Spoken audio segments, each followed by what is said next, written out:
शेतकरी मित्रांनो नमस्कार. टेक्नो फार्मिंग या यूट्यूब चॅनलवर तुमचे सगळ्यांचे स्वागत.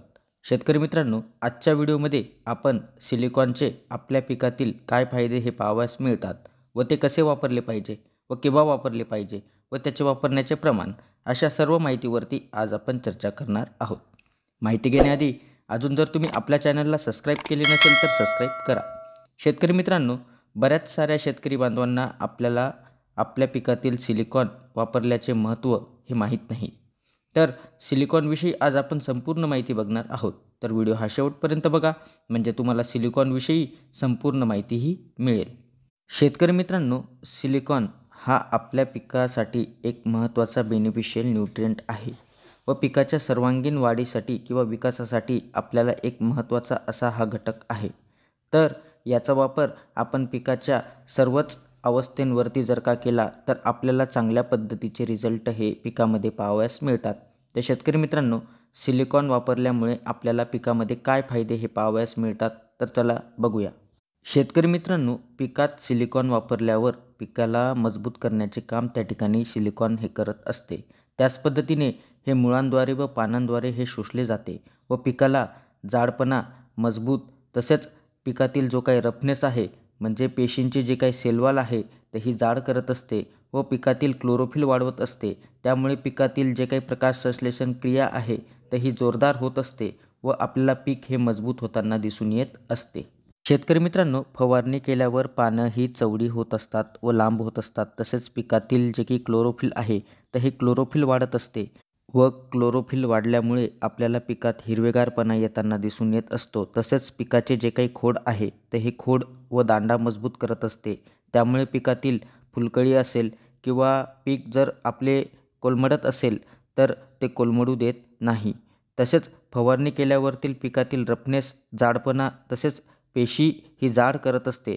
त्यामुळे रसशोषक कीड व बुरशींचा अटॅक हा आपल्याला कमी होताना दिसून येत असतो. तसेच पिकातील जो काही ट्रेस आहे तर हा ट्रेस कमी करते. म्हणजे दुष्काळात कमी पाण्याची समस्या व जास्त तापमान किंवा पिकाला जर का एक्सेस आपण कीटकनाशकं वापरली असतील तर त्यामुळे जो काही ताण निर्माण होत असतो तर या ताण मोकळा करण्याचं काम त्या ठिकाणी सिलिकॉन हे करत असते. तसंच पिकातील जो काही विषारीपणा जर का वाढला असेल तर हा कमी करण्याचे काम त्या ठिकाणी सिलिकॉन हे करत असते. तसेच पिकातील वॉटर होल्डिंग कॅपॅसिटी वाढवत असते. म्हणजे त्यामुळे आपल्याला पिकाला जे काही पाणी लागतं तर हे पाणी कमी प्रमाणात लागत असते. तसेच जास्त प्रमाणात जर का सूर्यप्रकाश आपल्या पिकात जर का पडत असेल त्यामुळे आपल्याला सनबर्निंग होण्याचे चान्सेस हे जास्त प्रमाणात असतात. तर हे सनबर्निंगपासून सुद्धा आपल्याला बचाव करण्याचे काम त्या ठिकाणी हे करत असते. तसंच पिकातील जे की NPK अपटेकसाठी आपल्याला मदत करत असते.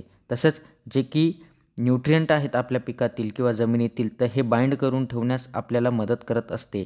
त्याच्यामुळे हे जे काही न्यूट्रिएंट आहे हे पाणी दिल्यावरती लीच आउट होत नाही. त्यामुळे आपल्या पिकाला जे न्यूट्रिएंट मिळतात तर हे लवकर मिळत असतात. तर त्याच पद्धतीने पिकातील जी काही विषारीपणा आहे तर हा विषारीपणा आपल्याला कमी करण्यास मदत करत असते. शेतकरी मित्रांनो, सिलिकॉन हे आपल्याला विविध स्वरूपात मार्केटमध्ये पाहावयास मिळते. जसे की सिलिसायक्लिक ॲसिड असेल किंवा कॅल्शियम सिलिकेट असेल किंवा सिलिकॉन ऑक्साईड असेल, पोटॅशियम सिलिकेट असेल किंवा ऑर्थोसिलिसिक ॲसिड. तर अशा विविध स्वरूपामध्ये आपल्याला मार्केटमध्ये सिलिकॉन हे पाहावयास मिळत असते. तर शेतकरी मित्रांनो, सिलिकॉनचा जो काही pH आहे तर हा न्यूट्रल आहे. त्याच्यामुळे याचं जे काही अपटेक आहे तर हा अपटेक हा चांगल्या पद्धतीने आपल्याला पिकांमध्ये होताना हा दिसून येत असतो. शेतकरी मित्रांनो, सिलिकॉन हे एक बेनिफिशियल न्यूट्रिएंट आहे व याचा वापर आपण पिकाच्या कोणत्याही अवस्थेत आपण याचा वापर करू शकतो. तर याचे वापरण्याचे प्रमाण आपण जर पावडर स्वरूपात सिलिकॉन असेल तर 2 ग्रॅम प्रति लिटर पाण्यासाठी, म्हणजेच एकरी आपण 400 ग्रॅम आपण वापरू शकतो. तसेच लिक्विड स्वरूपात जर का आपल्याकडे सिलिकॉन असेल तर आपण 2 मिली प्रति लिटर पाण्यासाठी, म्हणजे एकरी आपण 400 मिली आपण वापरासाठी घेऊ शकतो. तसेच ग्रॅन्युअल स्वरूपात जर का सिलिकॉन असेल तर आपण एकरी 5 ते 10 किलो आपण खतामध्ये मिक्स करून याचा वापर करू शकतो. शेतकरी मित्रांनो, ठराविक ब्रँड्स आपण जे आहेत मार्केटमध्ये बघत असतो. तर मी तुम्हाला ठराविक ब्रँड्स हे मार्केटमधील सजेस्ट करत आहे. तर तुम्ही स्क्रीनवरती बघू शकता की कोणकोणते ब्रँड्स आहेत. तर बाजारामध्ये आपल्याला विविध स्वरूपात विविध कंपन्यांचे सिलिकॉन हे आपल्याला पाहावयास मिळते. आपण कुठलंही सिलिकॉन वापरलं तरी चांगली गोष्ट आहे शेतकरी मित्रांनो. तर आपण कोणतंही सिलिकॉन घेऊन त्या ठिकाणी जर का आपल्या पिकामध्ये वापर केला, तर त्या ठिकाणी नक्कीच आपल्याला चांगल्या पद्धतीचे रिझल्ट हे आपल्याला पिकामध्ये पाहावयास मिळतील. तर शेतकरी मित्रांनो, आज आपण सिलिकॉन जे की एक बेनिफिशियल न्यूट्रिएंट आहे, त्याविषयी आपण माहिती बघितली. तर ती माहिती तुम्हाला कशी वाटली आम्हाला कमेंटद्वारे नक्की कळवा. तसेच तुम्ही जर आपल्या चॅनलवरती नवीन असाल तर आपल्या चॅनलला सबस्क्राईब करून व्हिडिओला लाईक करा, शेअर करा. धन्यवाद.